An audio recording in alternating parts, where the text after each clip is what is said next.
আকাশবাণী আগরতলা। স্থানীয় সংবাদ পড়ছি মনীষা কর্মকার। ভারতের নির্বাচন কমিশন গতকাল অষ্টাদশ লোকসভা নির্বাচনের নির্ঘণ্ট প্রকাশ করেছে। আগামী মাসের 19 তারিখ থেকে 7 দফায় লোকসভা নির্বাচন অনুষ্ঠিত হবে। ভোট গণনা হবে 4 জুন।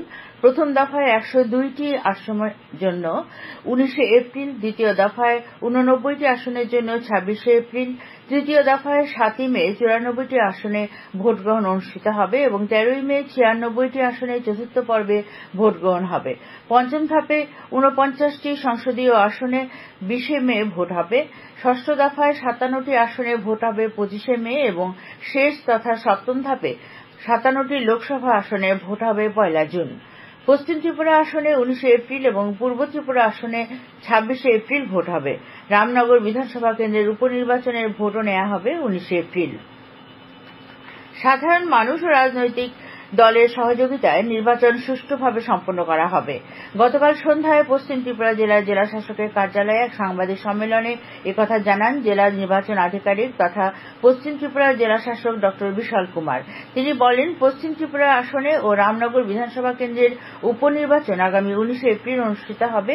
উভয় ক্ষেত্রে বিজ্ঞপ্তি জারি করা হবে 20 মার্চ। ড বিশাল কুমার বলেন, পশ্চিম সংসদীয় আসনে মোট 30টি বিধানসভা কেন্দ্র রয়েছে। মোট ভোটার রয়েছে 14,61,863 জন। এর মধ্যে পুরুষ ভোটার রয়েছেন 7,33,645 জন, মহিলা ভোটার রয়েছেন 7,28,315 জন, তৃতীয় লিঙ্গের ভোটার রয়েছেন 58 জন, সার্ভিস ভোটার রয়েছেন 5,920 জন, দিব্যাঙ্গ ভোটার রয়েছেন 7,818 জন। ডক্টর কুমার জানান, পশ্চিম সংসদীয় নির্বাচনী ক্ষেত্রে ভোটগ্রহণ কেন্দ্র রয়েছে 1,685টি। তাছাড়া প্রতিটি বিধানসভা কেন্দ্রে 1 থেকে 2টি মডেল ভোটগ্রহণ কেন্দ্র ও মহিলা পরিচালিত ভোটগ্রহণ কেন্দ্র থাকবে। দিব্যাঙ্গ ভোটারদের জন্য বিশেষ সুবিধা থাকবে বলে তিনি জানান। অন্যদিকে রামনগর বিধানসভা কেন্দ্রের ভোটার রয়েছেন 45,669 জন। সাংবাদিক সম্মেলনে পশ্চিম ত্রিপুরা জেলার পুলিশ সুপার কিরণ কুমার কে জানান, এই জেলার আইন শৃঙ্খলা নিয়ন্ত্রণে রয়েছে। উল্লেখ্য, পূর্ব ত্রিপুরা আসনে ভোট গ্রহণ হবে 26 এপ্রিল।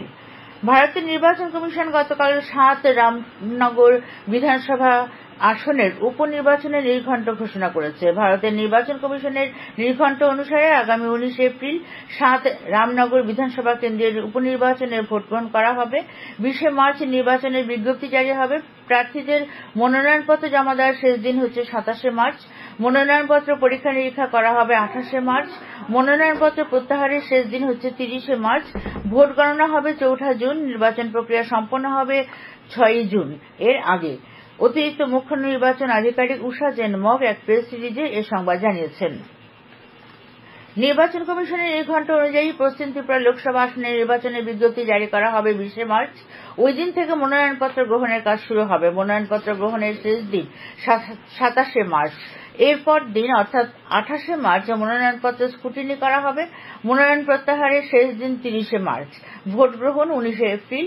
পূর্ব ত্রিপুরা আসনের নির্বাচনের বিজ্ঞপ্তি জারি করা হবে আগামী 28 মার্চ। ওই দিন থেকে মনোনয়নপত্র গ্রহণের কাজ শুরু হবে। মনোনয়নপত্র গ্রহণের শেষ দিন 4 এপ্রিল। Scrutiny 5 April. মনোনয়নপত্র প্রত্যাহারের শেষ দিন 8 এপ্রিল। ভোট গ্রহণ 26 এপ্রিল। লোকসভার সাধারণ নির্বাচনের নির্ঘণ্ট ঘোষণা হওয়ার পর গতকাল সন্ধ্যায় রাজ্য নির্বাচন দপ্তরের সব দলের প্রতিনিধিদের নিয়ে বৈঠক অনুষ্ঠিত হয়। বৈঠকে ভোটার তালিকা সম্পর্কিত বিভিন্ন তথ্য, আদর্শ নির্বাচনী আচরণবিধি নিয়ে আলোচনা হয়। তাছাড়া 7 রামনগর বিধানসভা কেন্দ্রের উপনির্বাচন নিয়ে আলোচনা হয়। বৈঠকে উপস্থিত ছিলেন অতিরিক্ত মুখ্য নির্বাচন আধিকারিক উষা জেনমগ, অতিরিক্ত মুখ্য নির্বাচন আধিকারিক সুভাষিস বন্দ্যোপাধ্যায় সহ অন্যান্য আধিকারিকরা।